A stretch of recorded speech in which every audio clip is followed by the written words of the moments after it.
ఎక్కువ వచ్చిందని బ్రదర్ అడిగిండు. దానికి ఆన్సర్ ఏంటిదంటే ఆ సమగ్ర కుటుంబ సర్వే జరిగేటప్పుడు ఈ ఇంట్లో 2 కుటుంబాలు ఉంటాయి, 3 కుటుంబాలు అనే స్టిక్కర్లు వేయించుకున్నారు. మీరు ఏది చెప్తే అది రాసుకుంటారు. సర్వే జరుగుతుంది, అది మీరు ఏది చెప్తే అది రాసుకుంటారు. నేను ఉన్న ఉదాహరణకు మా కొడుకు గవర్నమెంట్ ఎంప్లాయీ కావచ్చు, ఇంకేదైనా బిజినెస్ మ్యాన్ కావచ్చు, పెట్రోల్ బంక్ ఉండొచ్చు. నేను ఏం చేస్తా అనేది నా ఇల్లు నేను ఒక్కదాన్నే ఉంటా, నా భర్త ఉంటాడు అని నేను ఒక్కదాన్నే రాపించుకున్నా. దాంట్లో ఎవరు ఉండే, ఎవరు ఆధార్ కార్డులు ఉంటాయి. నాకు రేషన్ కార్డు లేదు, నాకు రేషన్ కార్డు కావాలని అందులో అప్పీల్ ఉంది. ఆ అప్పీల్ ప్రకారం వచ్చిన లిస్టు, ఆ లిస్ట్ నుంచి మేము వెరిఫై చేస్తే వాళ్ళ పిల్లలు, వాళ్ళ ఆస్తిపాస్తులు, వాళ్ళకున్న కారు, పెట్రోల్ బంకులు, దిక్కులు దాన్ని ఆధారంగా చేసుకొని వాళ్ళని పక్కగా పెట్టినాం. పక్కగా పెట్టిన పేర్లలో ఈ పేర్లు ఉన్నాయి. వాళ్ళ పేరు ఎందుకు వచ్చింది అంటే మాకు ఏం లేదని రాయించుకున్నారు అందులో, కాబట్టి పేరు వస్తుంది.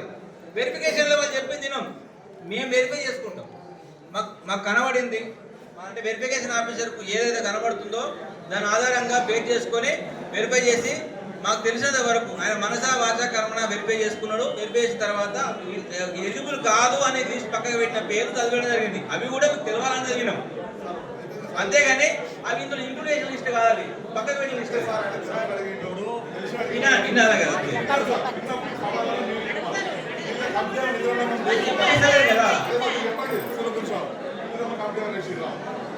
నలుగురు మెంబర్లు ఉన్నారు.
Next Israel